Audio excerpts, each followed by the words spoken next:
Press conference इसलिए बुलाया है कि बीमारी और खासकर बुखार इस सीजन में बहुत नॉर्मल भी होता है, बहुत जानलेवा है। इस फीवर से कैसे निजात पाएँ, कैसे बचें, अगर हो जाए तो उससे उसका क्या ट्रीटमेंट है, इलाज। एक होता है डेंगू, वो भी वायरस से होता है, साथ में चिकनगुनिया भी होता है।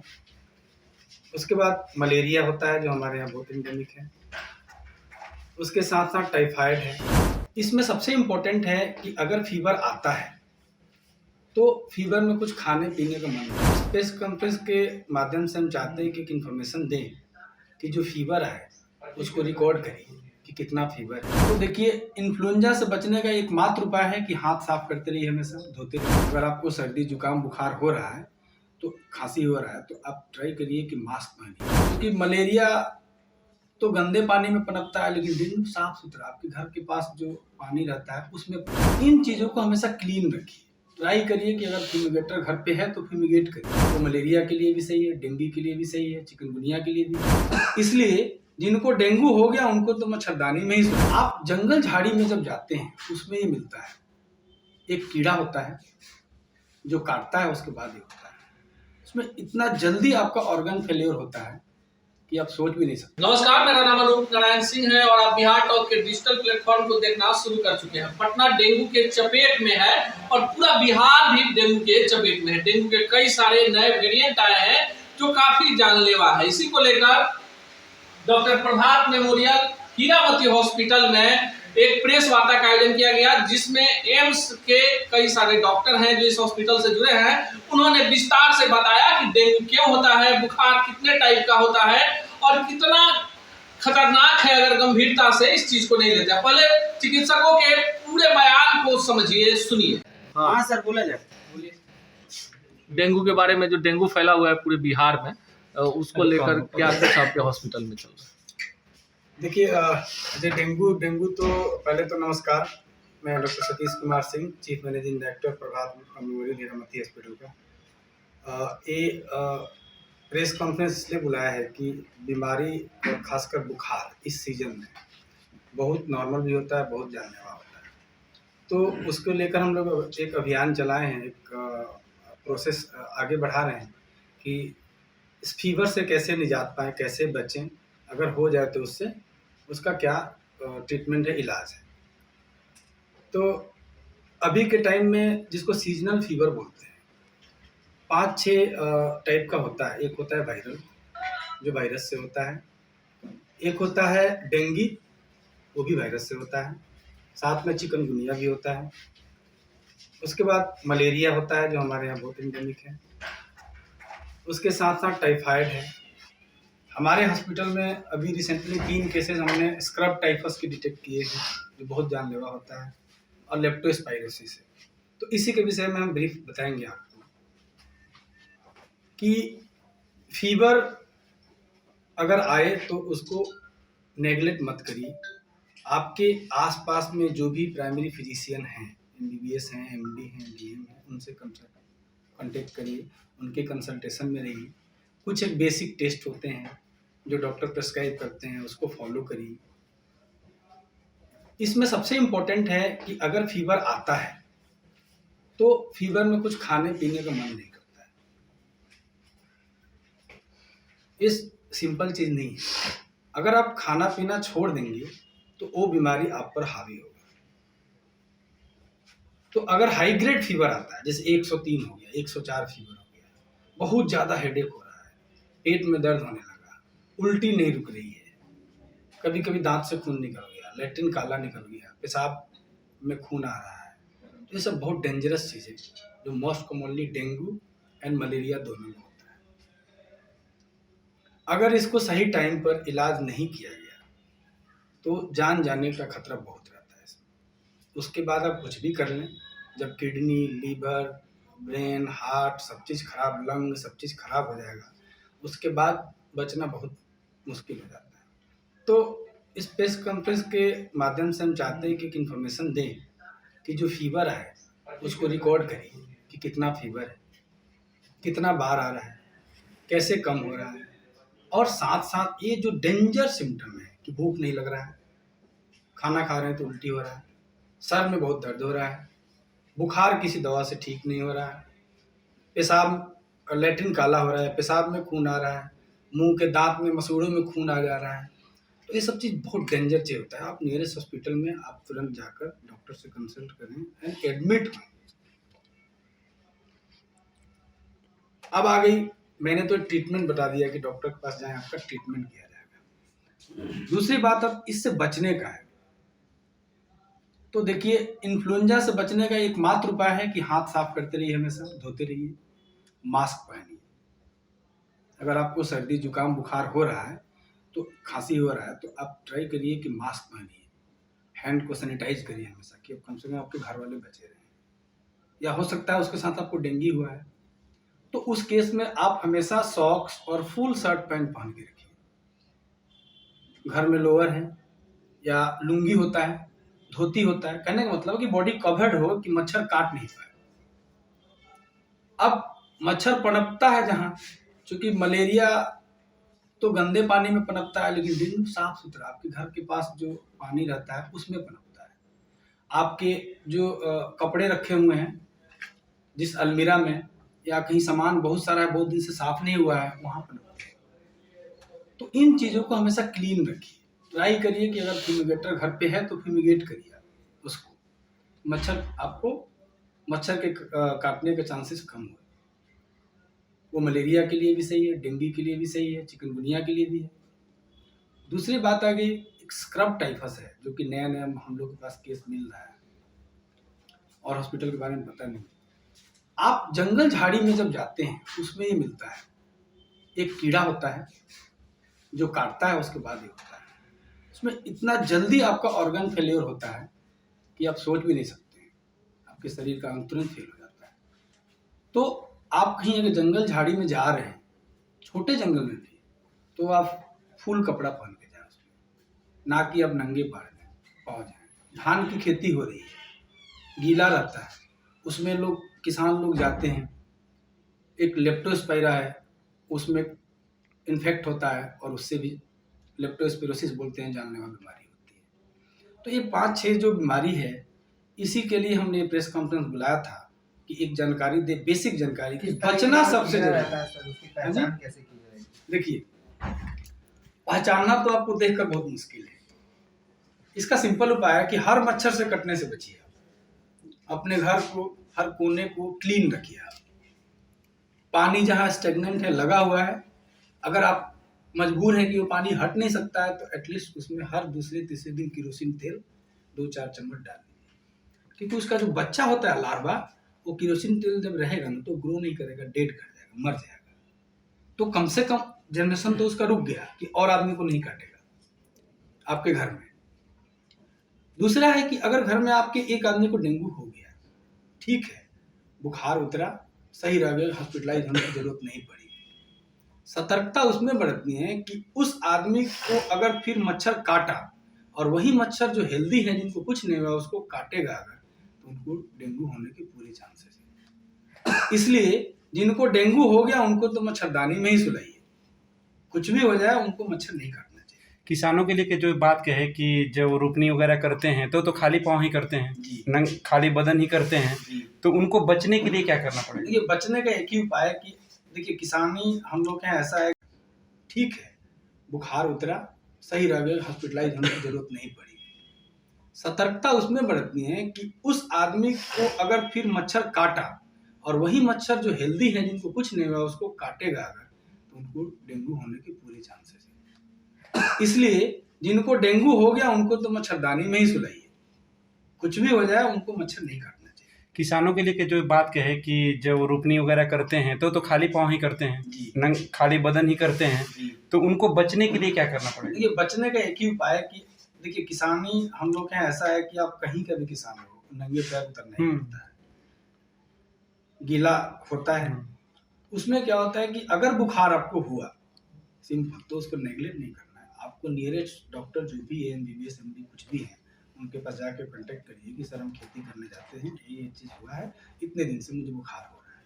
उसमें एक बचाव के लिए आप ये कर सकते हैं कि अगर आपका कोई हिस्सा कटा हुआ है पैर का, तो पानी में ना घुसे, क्योंकि इजीली वर्म घुस जाता है। अच्छा, कटा हुआ चीज में ज्यादा देखिए, होता क्या है, उसको पता नहीं चलता है, थोड़ा सा स्क्रैच लगा है, उसके थ्रू भी इन्फेक्शन हो जाता है।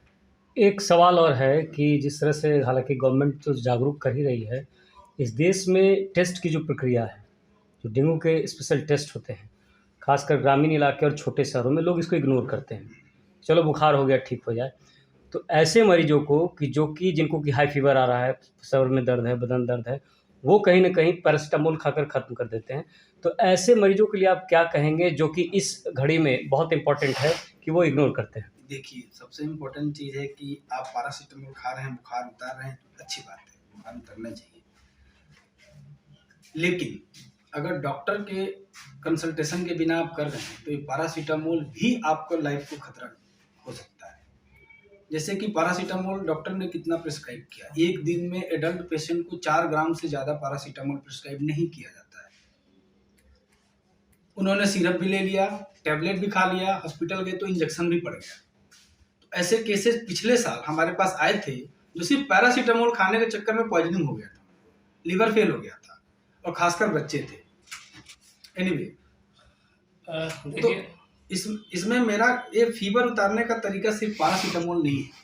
अगर मान लीजिए कि आप पैरासिटामोल खाए, 103 डिग्री फीवर है, वो नहीं उतरेगा तो उसका क्या उपाय है? उसका यही उपाय है कि आप एक छोटा स्नान, जिसको बोलते हैं, छोटा स्नान लीजिए और टॉवल से अपने बॉडी को ड्राई कर लीजिए बुखार।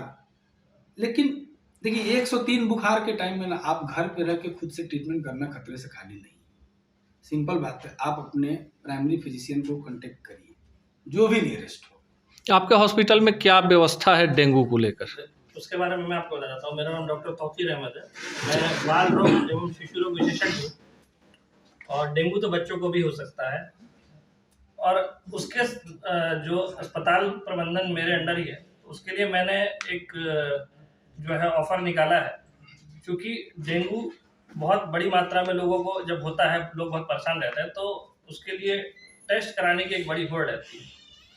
तो मैंने डॉक्टर का परामर्श और डेंगू की जो जांच है, डेंगू NS1, IgM और उसके अलावा CBC प्लेटलेट देखने के लिए, ये सारा जांच प्लस डॉक्टर कंसल्टेशन 1000 रुपये के पैकेज में इसको फिक्स किया है, ताकि समाज तक, लोगों तक ये मैसेज जाए और वो अपनी जांच को करा सके। इसके अलावा एक और समस्या जो आता है बेड का, उसके लिए एक्स्ट्रा अस्पताल में मैंने 20 बेड का अरेंजमेंट किया है, ताकि जो है बेड की लोगों को किल्लत ना हो। तीसरा है कि प्लेटलेट्स के लिए दिक्कत होती है, तो अपने स्तर पे मैंने डिफरेंट ब्लड बैंक के साथ MOU साइन किया है कि वो लोग कोशिश करें कि ब्लड जब अवेलेबल हो सके, ताकि कई बार मेजर ट्रांसफ्यूजन की जरूरत पड़ जाती है। और हमारे 2 मेडिसिन के मुख्य डॉक्टर हैं, डॉक्टर नरेंद्र और डॉक्टर दानिश, जो हमारे मेडिसिन विभाग को देखते हैं। इसके अलावा हमारे इमरजेंसी फिजिशियंस हैं, तो इसके अलावा जो इंटेंसिविस्ट हैं, तो डॉक्टर की टीम, तो आपके पास अस्पताल में मैंने जांच की सुविधा मुहैया कराई है, बिस्तर का सुविधा मैंने मुहैया कराई है, और डॉक्टर की 24/7 मॉनिटरिंग, 2 से 3 डॉक्टर एज ए कंसल्टेंट अस्पताल में मौजूद रहेंगे। ये हमने देने का प्रयास किया है, और जनता के लिए है कि 24 घंटे लोग रहेंगे OPD के अलावा भी इमरजेंसी में, और जो टेस्ट और सलाह है वो मिनिमम रेट में करने का प्रयास किया है। साथ में ब्लड की जो जरूरत पड़े उसके लिए भी व्यवस्था करने का प्रयास किया है। एक और सवाल है, क्योंकि आप बेहतर काम कर रहे हैं, बकरी का दूध, कीवी, नारियल पानी, गूगल का ज्ञान, व्हाट्सएप का ज्ञान, ये कितना कारगर है डेंगू से बचने इसके के बारे लिए? में हमारे एक्सपर्ट जो डॉक्टर मेडिसिन के बताएंगे। देखिए, हमारे साथ जो समाज में प्रॉब्लम है कि बहुत सारी चीजों का चलता है नुस्खा, कि ये कर लेंगे तो ठीक हो जाएगा, ये कर लेंगे तो प्लेटलेट ठीक हो जाएगा। पहली बात, ये जो आपने कहा बकरी का दूध, ये बिल्कुल नहीं दीजिए। ऑलरेडी जो पेशेंट होता है उनका लीवर अफेक्टेड होता है, जो गैस्ट्राइटिस है वो ऑलरेडी हो रखा होता है, इसलिए बकरी का जो दूध है वो और इसको बढ़ा देगा और उनको वोमिटिंग करा देगा। ये काफी इंटेंस होता है स्मेल में, तो उसको टॉलरेट करना मुश्किल है। इसके अलावा पपाया का जो ये चलता है एक्सट्रैक्ट करके, बिल्कुल नहीं दीजिए, लीवर पे असर करता है वो, और आपकी जो लीवर फंक्शन है उसको खराब करता है, आपके सिम्टम्स को और खराब करेगा। तीसरा चीज जो है कीवी उवी, इसका बहुत कोई एविडेंस नहीं है, दे सकते हैं, कोई फर्क बहुत नहीं पड़ता है। प्लेटलेट बढ़ाने का जो बात है, जो शरीर है वो खुद प्लेटलेट बनाना शुरू करता है, एक टाइम पीरियड होता है, ठीक है ना, क्रिटिकल फेज बीतने के बाद प्लेटलेट खुद बढ़ता है। ऐसा कोई दवा, मेडिकेशन जनरली नहीं रिकमेंडेड है जो प्लेटलेट बढ़ा दे। तब तक आपको शरीर को जो है, आपको डिफरेंट डिफरेंट जो मेडिसिन है उससे सपोर्ट दे के उसको कैरी ऑन करना होता है ताकि हम क्रिटिकल फेज से निकल सके। एक और चीज जो है मेडिकल से रिलेटेड मैं कहना चाहूंगा कि केवल फ्लूइड इलाज नहीं है।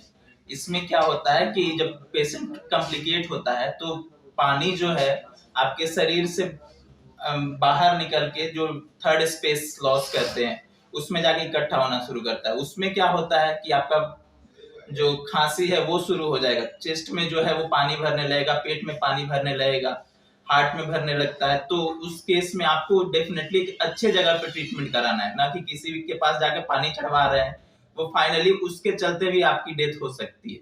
हार्ट में भरने लगता है तो उस केस में आपको डेफिनेटली एक अच्छे जगह पे ट्रीटमेंट कराना है, ना कि किसी के पास जाके पानी चढ़वा रहे हैं, वो फाइनली उसके चलते भी आपकी डेथ हो सकती है। तो ये क्रिटिकल फेज में ना बहुत अच्छे से मॉनिटरिंग की जरूरत होती है। और उसके बाद कभी कभी फ्लूइड ओवरलोड के चलते फिर हमको फ्लूइड कम भी करना होता है और साथ में बीपी भी देखना होता है। तो इस क्रिटिकल फेज को नेग्लेक्ट नहीं करें। कभी भी आप बार बार वोमिटिंग हो रही है, आप उठते ही गिर रहे हैं, चक्कर आ रहा है, आपकी बीपी ठीक नहीं हो रही है, तो डेफिनेटली आपको स्ट्रिक्ट ऑब्जर्वेशन में डॉक्टर के रहना, इंडोर में रहना है, बाहर नहीं ऐसे इलाज कराते रहना है। एक हेल्पलाइन नंबर भी आप लोगों ने जारी किया है कि पहले पटना के लोगों के लिए। और इसमें बात बता देता जी हूँ कि डेंगू फीवर का एक बड़ा कैरेक्टरिस्टिक है कि जब तीन या तीसरे दिन या चौथे दिन जब फीवर डाउन होता है उसके बाद लोग टेंशन फ्री हो जाते हैं, घूमने फिरना, खाना पीना, अपना लोग हाइड्रेशन रोक देते हैं, चलो हमारा फीवर ठीक हो गया। बट बहुत सावधानी से एक बात बोल रहा हूँ कि वही पीरियड जो फीवर उनका रुकता है उसके बाद का 3 से 4 दिन बहुत डेंजरस होता है, जिसको क्रिटिकल फेज बोलते हैं। उसमें ही आपका प्लेटलेट एक डाउन होगा, जैसे 1.5 लाख है और डाउन होकर 20,000 कब पहुंच जाएगा आपको पता नहीं चलेगा। तो वो जो फीवर उतरने के बाद का 3 से 4 दिन का फेज है, उसमें अगर डॉक्टर ने आपको घर पे बोला है तो आप घर पे रहिए, घर वाले की निगरानी में रहिए। स्टिल आप ये नहीं कि नहीं फीवर उतर गया, मार्केटिंग में चले गए, अपना जॉब करने चले गए, नहीं, you have to take rest. आपको घर पे रहना। अगर डॉक्टर ने एडमिशन एडवाइस किया कि प्लेटलेट पहले से ही उनका कम था, 3 दिन फीवर हुआ, फीवर उतर गया, प्लेटलेट 50,000 60,000 है, तो वो एडमिशन का इंडिकेशन है। लेकिन अगर डॉक्टर ने बोला कि नहीं ठीक है, फीवर नहीं है, आपको ये प्रिकॉशन बरतना है, पूरा पानी पीना है, पेशाब कितना हो रहा है बताना है, कहीं शरीर पे दाने तो नहीं निकल रहे हैं, गम से ब्लीड तो नहीं हो रहा है, ये सब चीज पे बहुत फोकस करना। सिर्फ फीवर ही सब कुछ नहीं है, क्योंकि वो फीवर के बाद का दिन जो होता है 3 से 4, वो सबसे ज्यादा खतरनाक है। उसमें ऑब्जर्वेशन, होम ऑब्जर्वेशन हो जाए या hospital observation, that is very important. Helpline number आपने सर हेल्पलाइन नंबर हमारा जो है 24/7 जो इमरजेंसी नंबर है जी 8406 000 555। बहुत सिंपल नंबर है, आप लोग भी अपने घर परिवार में इस नंबर को शेयर कर दें। किसी भी वक्त जो है मरीज को ज़रूरत हो तो हमारे अस्पताल में जो हमसे हो सकता है बेस्ट से best and at the rate of cheapest करने की कोशिश करेंगे जो है। एक सवाल रहेगा, आपका जो हॉस्पिटल है काफ़ी स्टूडेंट अगल बगल आपके रहते हैं, तो उस स्टूडेंट या गरीब गुरबे के जो लोग हैं जो काफ़ी प्राइवेट स्कूलों से हॉस्पिटलों से परेशान रहते हैं कि उसमें जाएंगे तो हम सक्षम नहीं हैं, उतना हम एफर्ट नहीं दे सकते हैं, उनके लिए कुछ उसके लिए सोल्यूशन आप बताएंगे? उसके लिए सरकार की तरफ से तो चीज़ें हैं, बीपीएल, ये क्या कहते हैं आपको, जन आरोग्य जैसे प्रधानमंत्री, लेकिन हमने अपनी तरफ से बीपीएल वार्ड बनाया है खुद का। ये पटना में कहीं नहीं है कि जो है बीपीएल वार्ड की गरीब आदमी है तो वो बीपीएल के नाम पे एडमिट होगा और उसको 2 से 3 हज़ार रुपये में पर डे के इलाज के खर्चे में उसको इलाज बिस्तर का दिया जाएगा। ये उसके अंदर डॉक्टर कंसल्टेशन भी इंक्लूडेड है। एक प्राइवेट सेक्टर अस्पताल में ये मिनिमम रेट जिसमें हम दे रहे हैं, तो एक बीपीएल वार्ड भी हमारे यहाँ है, ये भी जनता के बीच पहुँच जाए ताकि जो बेचारा गरीब हो तो अपना इलाज करा सके। तो इलाज हम किसी कैटेगरी पे नहीं रोकते। डॉक्टर साहब, डॉक्टर दानिश हैं हमारे, दानिश बीएमसीएच से ये बताएंगे आपको कि अगर पहले डेंगू किसी को हुआ है और अभी के टाइम में डेंगू तो सब जगह फैला है, उसका क्या क्या असर हो सकता है, उससे कैसे बचना है, क्या देखना है? इसमें ये है, मेरा नाम डॉक्टर दानिश हो, एमडी मेडिसिन है। एक्चुअली इसमें क्या होता है ना कि हम लोग को ये देखना होता है जिसको पहले डेंगू फीवर हो चुका है, तो बहुत सारा 4 वैरायटी होता है डेंगू का, 1 2 3 4। कभी कभी क्या होता है किसी को पहले डेंगू हुआ देखेंगे, किसी को फिर से डेंगू हुआ, तो बहुत सीवियर होता है, उसको कहते हैं सीक्वेंशियल डेंगू इन्फेक्शन। तो ये क्या होता है कि जैसे डेंगू इन्फेक्शन अगर 2 से हुआ, 1 से हुआ, अगर उसको सेकंड से रिवर्स से हो रहा है तो बहुत सीवियर होता है। ठीक है, तो इसमें ये जो लोग पहले से इन्फेक्टेड हैं उन लोग को और प्रिकॉशन लेने की ज़रूरत होती है, एक्स्ट्रा प्रिकॉशन। अगर आस-पास में अगर डेंगू स्प्रेड है तो वो एक्स्ट्रा प्रिकॉशन लें। और खासकर जैसे फीमेल्स हो गया, जैसे इम्यूनो कॉम्प्रोमाइज, जैसे जिसको बहुत न्यूट्रिशनली वीक है, एमेशिएटेड लोग हैं वो हो गए, जैसे बच्चे हो गए हैं, ये सब लोगों को बहुत ज़्यादा रिस्क होता है। तो उनके लिए नेट यूज़ करें, जो है मॉस्किटो नेट्स होता है, बहुत सारे क्रीम्स होते हैं वो अवॉइड करें, और जितना स्टैग्नेंट वाटर होता है अगल बगल जहाँ आसपास जमा है उसको कोशिश करें कि वो ना रहे, है ना, और लोगों को अवेयर करते रहें कि ऐसी चीज़ों से बच सकें। कहने का मतलब ये है डॉक्टर साहब का, मैं देहाती लैंग्वेज में एक बार समझा दूँ कि अगर आपको डेंगू पहले हुआ है तो दोबारा अगर डेंगू आपको हुआ तो खतरा का चांसेस आपको ज़्यादा है। तो जिसको पहले डेंगू हो चुका है वो अपने आप को ज़्यादा प्रिकॉशन में रखें, ज़्यादा बचाव करें कि हमको दोबारा डेंगू नहीं है, नहीं तो कॉम्प्लिकेट होने के चांसेस ज़्यादा होते हैं। तो आपने सुना किस तरह से डेंगू काफी खतरनाक होता है, जानलेवा होता है। साथ ही साथ आपको बता दें कि इस हॉस्पिटल ने आम आदमी के दर्द को ध्यान में रखते हुए 1000 रुपए में जांच और चिकित्सीय परामर्श की व्यवस्था रखी है। जो गरीबी रेखा से नीचे के लोग हैं उन्हें सस्ते दर पर 20 बेड का डेंगू वार्ड भी डॉक्टर प्रभात मेमोरियल हीरामती हॉस्पिटल उपलब्ध करवा रहा है। राजधानी पटना के तमाम निजी हॉस्पिटलों और सरकारी हॉस्पिटलों के भीड़ के बीच डॉक्टर प्रभात मेमोरियल हीरामती हॉस्पिटल डेंगू मरीजों के लिए बड़ी राहत भरी खबर लेकर आया। ऐसे ही खबरों के लिए जुड़े रहे बिहार टॉक से। यूट्यूब पर लाइक और सब्सक्राइब करें, बेल आइकन जरूर दबाएं। फेसबुक, ट्विटर और इंस्टा पर फॉलो करें। धन्यवाद।